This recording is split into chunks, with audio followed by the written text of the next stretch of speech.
What happens if we try to plug it up?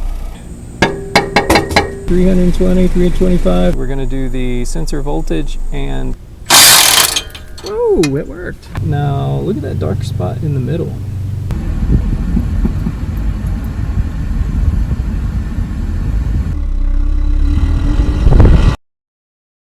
Before we even get into the testing today, I just want to say you are awesome.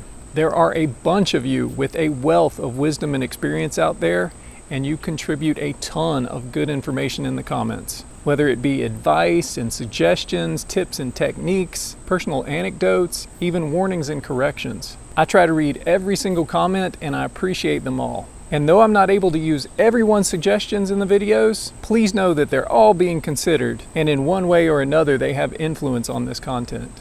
So, thank you. Okay, I am very excited about today's video. In the last video, I asked for votes on whether or not we should delete the catalytic converter, and also if we should try something like Yamalube Ring Free or maybe jump straight to the BG Dynamic engine cleaner. And though I did receive a handful of votes for both of those things, it seems more recommendations and advice were given on testing the cat rather than deleting it. There was also a lot of buzz around the head gasket being the possible culprit of our oil burning. But most surprising was the plethora of votes for going ahead with the Berryman's B12 Chem Tool treatment. Specifically a test recommended by Blackie-san, which includes driving the car at or near red line for 20 minutes. Yikes. So we're going to try to deal with all of these, but maybe not in this one video. First off, let's get the catalytic converter out of the way. If anyone doesn't know, the catalytic converter is a device in the exhaust train that removes harmful emissions from the exhaust. It basically looks like a muffler with a ceramic honeycomb inside that's impregnated with precious metals which react with some harmful stuff in the exhaust and help make it sort of inert. If you have an oil burner like this one, that honeycomb can get plugged up with carbon and oil residue. As you know, I thought the catalytic converter might have been clogged because of the misfires we were having under load in the last video. I think we're running on 3 cylinders, along with the catalytic converter codes we pulled on the blue driver. Catalyst system efficiency below threshold. I believe most of you don't think that's the case. And after reading your comments and doing a little more research, I think you're probably right. The misfire is likely due to something else. Evap system incorrect purge flow.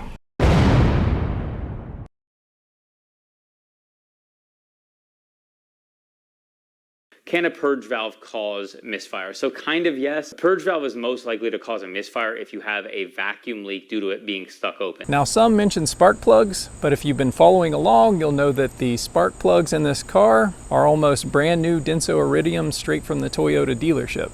If there was some confusion, the plugs I was testing in the cleaners in the last video were the old NGK plugs that I pulled out of this when I replaced them with the Densos. And incidentally, I never had a misfire with those old NGK plugs that I know of.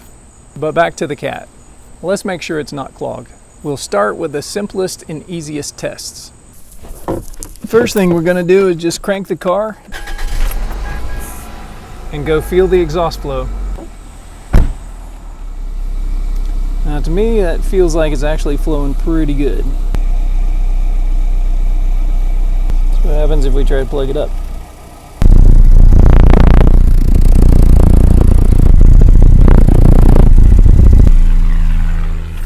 Well, we obviously know there's some flow because it really wouldn't be running if there wasn't. But I was just kind of feeling for how strong the exhaust flow was. And at idle, that seemed like a decent flow to me. So let's move on to the next test. For this one, to make it a little bit easier, we're going to put it on ramps. Now we're just going to get under there and tap on the catalytic converter and see what it sounds like. So somebody actually pointed out that this second device here is not actually a catalytic converter. It is a resonator. So the only thing we're really concerned with is the catalytic converter right here. So we're just going to give it a little knock. Listen for any rattling inside, and that'll tell us if the catalyst is broken loose. The reason I'm using a block of wood is because it's actually hot right now. I don't hear anything. So now we're going to do another non-invasive test where we're just going to take the temperature of the catalytic converter on the inlet and the outlet. And there should be a 10% difference. The outlet should be about 10% hotter than the inlet. And for this test, we need to crank the car and bring it up to normal operating temperature. We've been at normal operating temperature for a while now, so the cat should be nice and heated up. So I'm going to get under there with this laser temperature sensor. See, that's Celsius. I'm going to do Fahrenheit. We're in the US here. I only understand Fahrenheit. Now we're in Fahrenheit. 91 degrees under the car. Sure, we got the laser on. There it is. So you can see the laser. All right, now let's do the inlet. Inlet is around 325 degrees, 320, 325, 326. The outlet is 430 degrees. So that's about 100 degrees difference, 25% increase. Get nice and close. 316 and 439, 440. So over 100 degrees temperature difference. It could be really hot because I was revving it at 3000 RPM. All right, let's move on to one more non-invasive catalytic converter test. And this one will involve using the scan tool. All right, we're gonna plug in our blue driver. There we go. Bring up the blue driver. It's connecting. Now we're actually gonna look at live data in this. So I'm gonna click live data here at the bottom. And I'll show you what we're putting in here. We're putting in engine coolant temperature and O2 bank 1, sensor 1. We only have one bank, and O2 bank 1, sensor 2.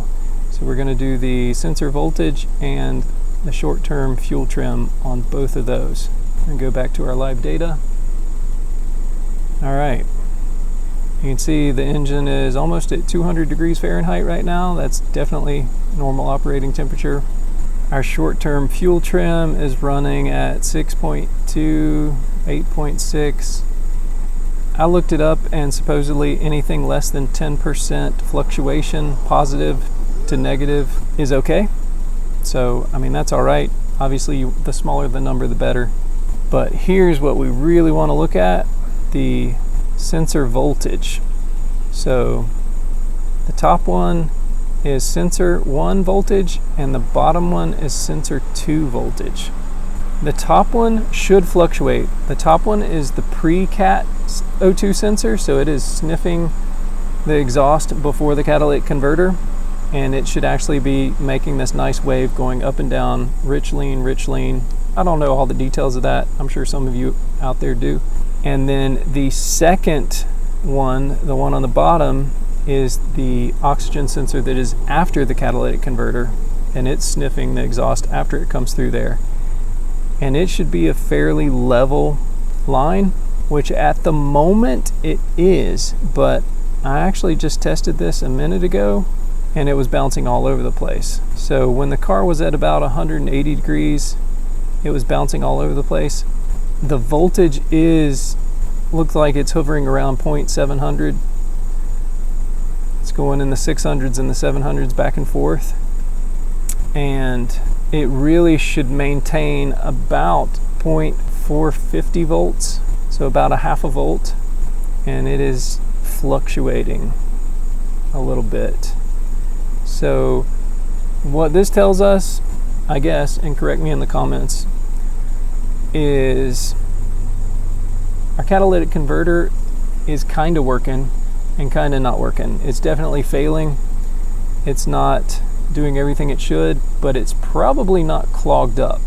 It just means that it's not filtering all the harmful emissions that it should be filtering right now. All right, let's move on to a little more invasive testing. So I've let the engine cool down. This is actually the next day.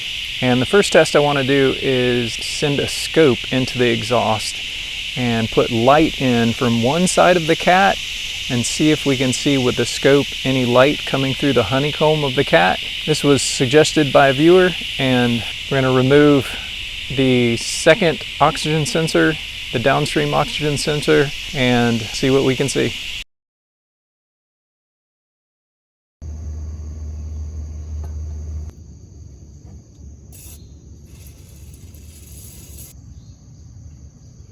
Okay, let's just look down inside here and see if we can find an easy way into the exhaust. So there is the upstream oxygen sensor.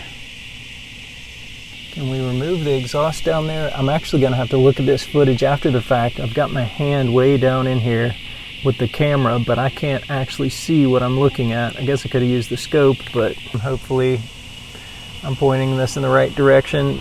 The catalytic converter should be right under there. So there's the exhaust clamp. That's just a heat shield right there. We are welded all the way back to that flange right there. Actually, now from this angle you can see the exhaust train better.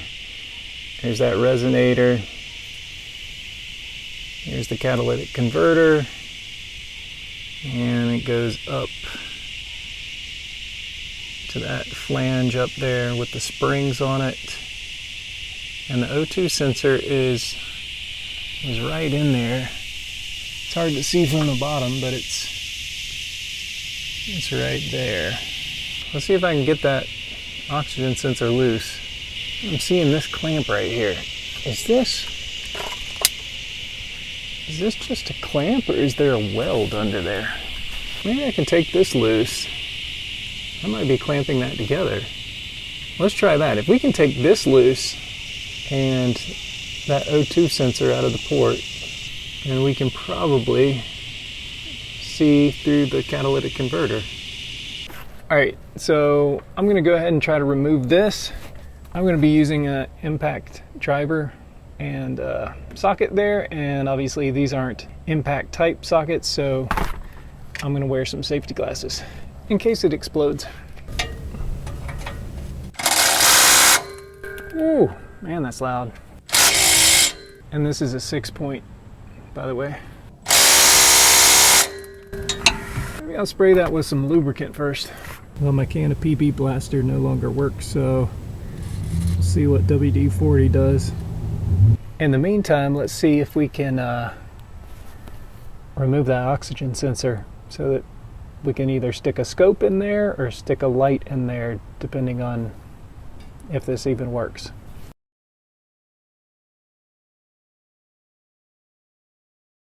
So it appears to be a 22 millimeter. See if we can break this loose.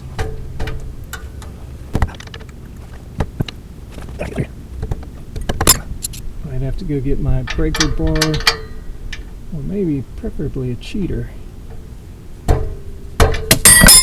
Yeah. Alright, got it on there. I don't have a way to get leverage on this.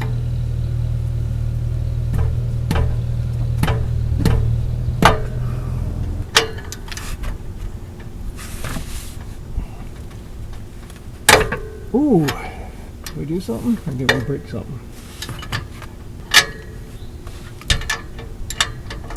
Ah, we got it! Literally have to twist this all the... Oh, there's some connector up there.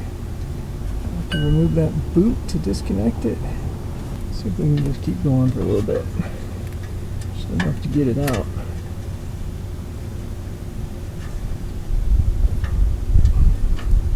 There it is. Hopefully we didn't ruin it.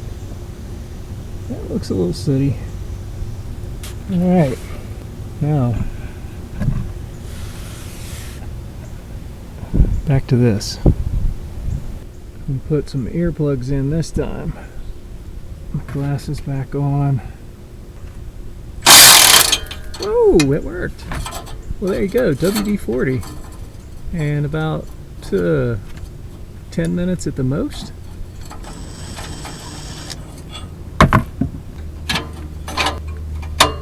Okay. So will that come apart? Or am I gonna have to loosen something else? If I have to, I guess I could get up here and loosen those flanges. And then this whole piece here will move out of the way. Probably need to spray all that first. Alright, I got some WD-40 on that. Let's see if we can back these off. Ooh. Yeah, there's one. Let's see if I can even reach the other one. No, probably can't get around that O2 flange. Well, I've got two nuts. I think I'm going to have to take off this O2 sensor to pull it out so that I can get to the other stud for the exhaust flange up there. So I might just skip ahead because it doesn't look like you're going to be able to see much in there of me getting that O2 sensor off, but they're basically two studs going that way. I'm going to pull two nuts off and pull that O2 sensor out of the side of this exhaust right here. I know I said I wouldn't film this, but I'm going to try. Under here.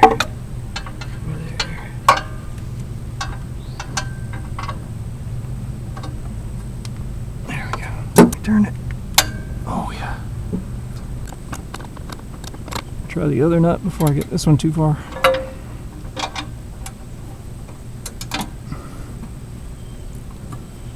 Oh, that was even easier. You should see where my arm is. Got it like, if you can't already, wedged under brake master cylinder here. It's a nice early August day. I'm leaving a lot of sweat under here. There it is.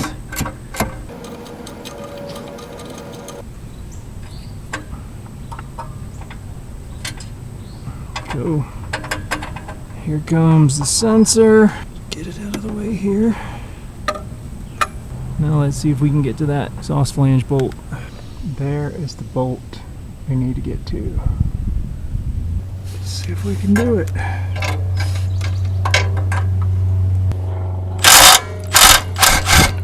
Yes!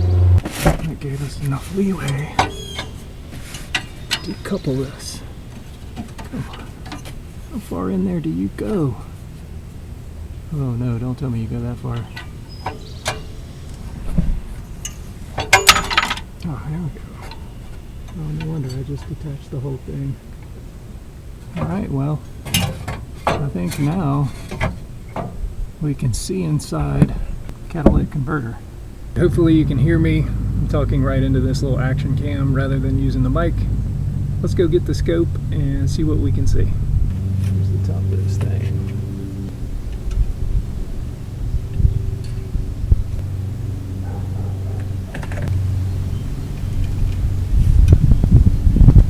Inside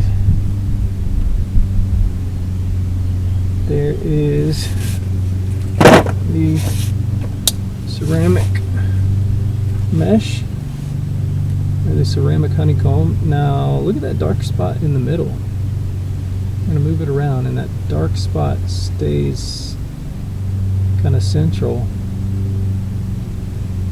I think that's the exhaust pipe. So we're like looking straight down into the exhaust. So I think it's fairly clear.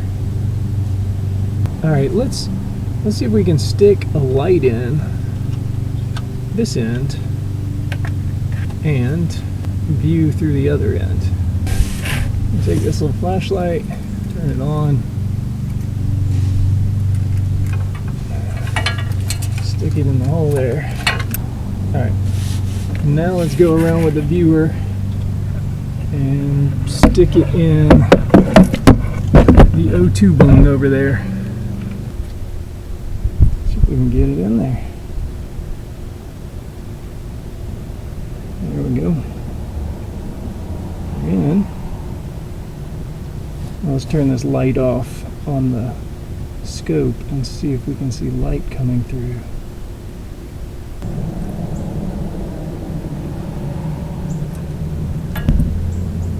Okay, there we go.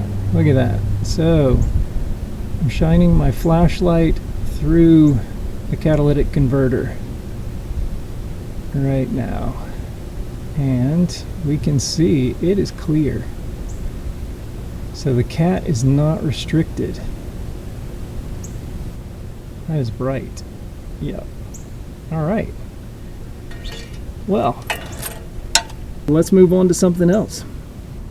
But first I gotta put all this stuff back together. Okay, the final test, which is pretty much unnecessary now, we would have been using this back pressure tester. Basically what you do is take out the pre-cat oxygen sensor and put this in the bung and hook it up to the hose, crank the engine, and see where it falls on the scale there. And obviously you can tell the red is bad, the green is good, yellow is iffy. But even if we needed to do this, we couldn't do it anyways because I don't have the adapter to go with the Toyota flange or the 1ZZFE flange to make this fit to actually test it. So I did look online to see if I could get one really quick just to show how it works, but there are plenty of videos on how these things work, and I couldn't find one quickly. So I figured you guys wanted to just get on with the rest of the videos. So, all right, real quick before we end with the exhaust, a lot of people have commented that a car burning as much oil as this car is burning should be blowing a ton of smoke. Well, it really isn't, and that's because for some reason, even if this is a cheap aftermarket cat or something, it seems to be doing a pretty good job of burning out the oil, or cleaning it up before it makes it out the tailpipe. But I have made a little exhaust cam so that I can show you what the exhaust actually looks like when I do a little spirited driving in it. So check that out.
A long incline. Obviously this isn't going to be climbing a mountain, but this is going to be an incline that's like a quarter of a mile long. Like I said, it hasn't misfired.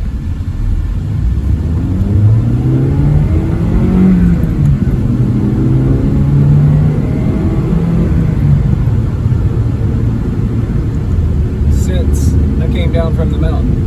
And I've been driving this to and from work. My daughter's actually been learning how to drive a stick in this car this week. Just the mirrors. Gas, clutch, brake. Clutch, gas, brake. Clutch. Okay. Don't forget to take the emergency brake off now. Oh, Parking brake. well, that I just stalled it. Noticed.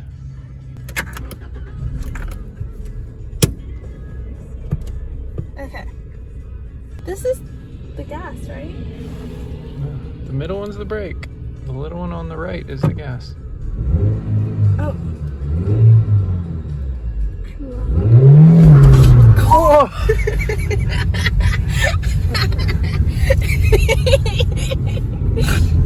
Oh shoot, there are birds. Where on earth am I going?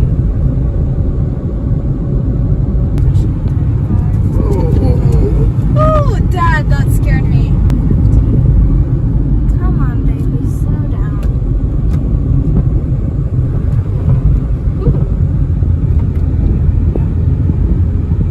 I'm going too many RPMs.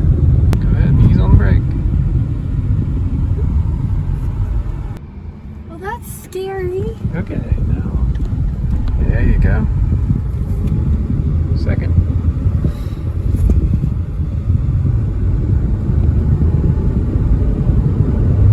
Third. Hear that engine racing? Third. There you go. Nice. Alright, now we're going down the hill that's going to lead to up the hill. So, see what this does.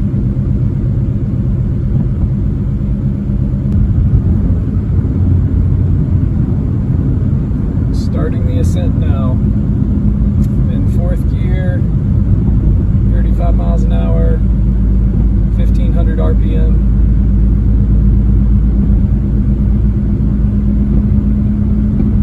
We're actually accelerating here. No misses.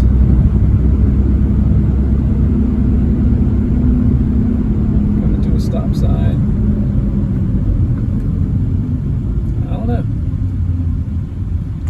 Alright, let's get it close to red line, see what it does. And I'm going to give it a couple of revs, so look at the exhaust.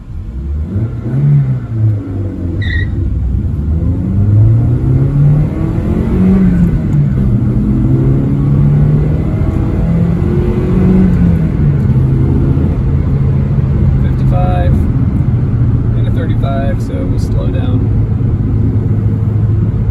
But you can see, you know, it pulls strong. I don't know what the exhaust looks like yet, but I'm pretty sure it doesn't look that bad. Probably just looks like a little rich fuel mixture since we were flooring it. Now I'm doing a pull in third. Got it on the floor. Pulls really strong. A lot stronger than that Honda Fit.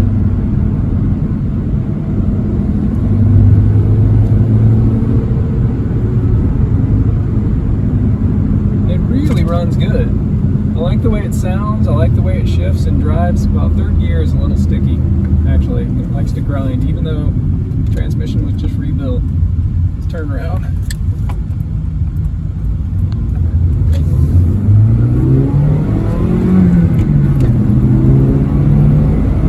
Got a little second gear wheel bite. Wait, that's a skateboard term. I guess it'd be wheel bark.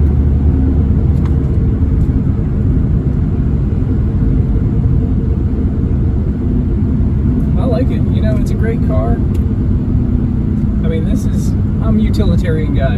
You know, I like a four-wheel drive, but I like something puttery, you know, just decent gas mileage. We'll go off-road, nothing fancy. Maybe air conditioned, you know, don't even care about a radio. But this, as a sedan, is like an ideal car for me. You know, decent gas mileage, utilitarian, pretty smooth driving.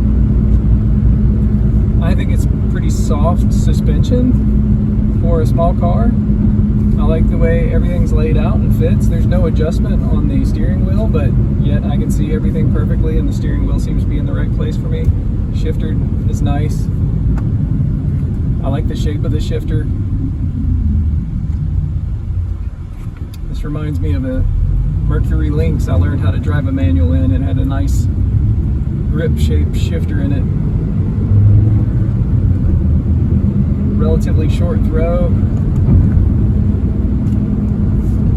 It's just nice. The air condition is just awesome. I mean, it is ice cold. I don't know what the temperature is today. I think it's well in the 90s.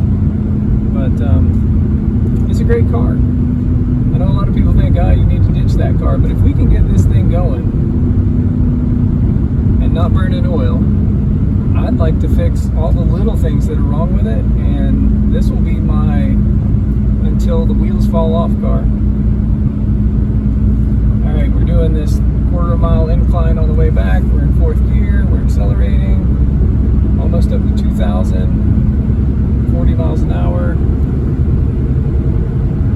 It's doing okay. But we know the exhaust is clear now, so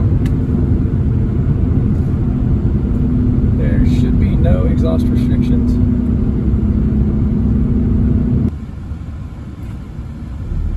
And a nice little pull.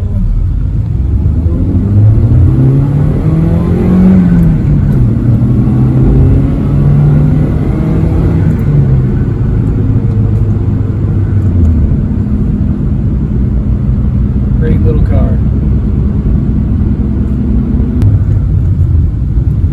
Alright, well,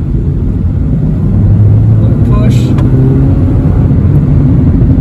and that'll be it for the exhaust drive. Hope you enjoyed the exhaust cam footage.